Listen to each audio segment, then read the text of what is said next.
আজকে আমি একদম সাউথ ইন্ডিয়ান একদম অথেন্টিক দই বড়ার রেসিপি শেয়ার করছি। তো বিউলির ডালকে আমি ওভারনাইট ভিজিয়ে রেখেছিলাম। এবারে বিউলির ডালটা মিক্সার গ্রাইন্ডার জারে দিয়ে দিলাম এবং খুব সামান্য জল দিলাম, দিয়ে বেশ ভালো করে একদম মিহি করে দেখুন ডালটাকে আমি বেটে নিয়েছি। এবারে ডালটা একটা পাত্রে আমি নামিয়ে নিচ্ছি। এটা দারুণ লাগে রেসিপিটা।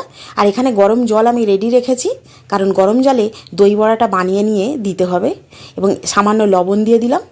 এবারে দই বড়াটার জন্য বড়ার যে ডোটা আর কি বিউলির ডালে, তাতে একটু লবণ দিয়ে দিলাম এবং কাঁচা লঙ্কা কুচি করে নিচ্ছি। এই কাঁচা লঙ্কা কুচিটা দেবো, আর সাথে সাথে কারি পাতাও দেবো।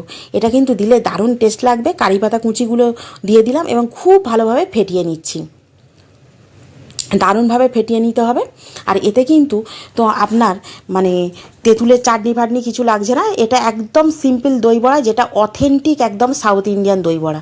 তো একটা চা ছাঁকনির ওপরে আমি দই বড়ার ব্যাটারটাকে রাখলাম এবং দেখুন মাঝখানটা ঠিক এইভাবে আঙুল দিয়ে ফুটো করে নিলাম, এবং কড়াতে সাদা তেল গরম করে রেখেছি। এইটা আমি এইভাবে ছেড়ে দিচ্ছি। দেখুন কত সুন্দর লাগছে না? একদম খুব ইজি এটা।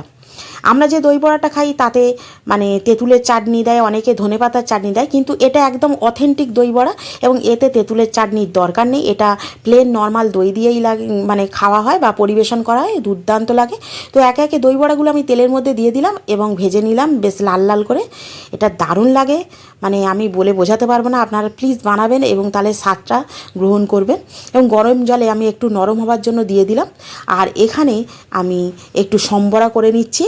সর্ষের তেলে শুকনো লঙ্কা, কারি পাতা আর সর্ষে ফোড়ন দিয়ে আমি টক দইয়ের মধ্যে দিয়ে দিলাম, এবং টক দইটাকে খুব ভালোভাবে ফেটিয়ে নিতে হবে। সামান্য লবণ দিয়ে দিয়েছি। এবারে দই বড়ার যে বড়াগুলো আমি গরম জলে ভিজিয়ে রেখেছি, সেই বড়াগুলোকে জলটা চিপে নিয়ে আমি দইয়ের মধ্যে দিয়ে দিচ্ছি। আর সামান্য কাশ্মীরি লঙ্কার গুঁড়ো ওপরে ছড়িয়ে দিতে হবে। দারুণ লাগবে এতে। দেখুন কতটা দুর্দান্ত লাগছে।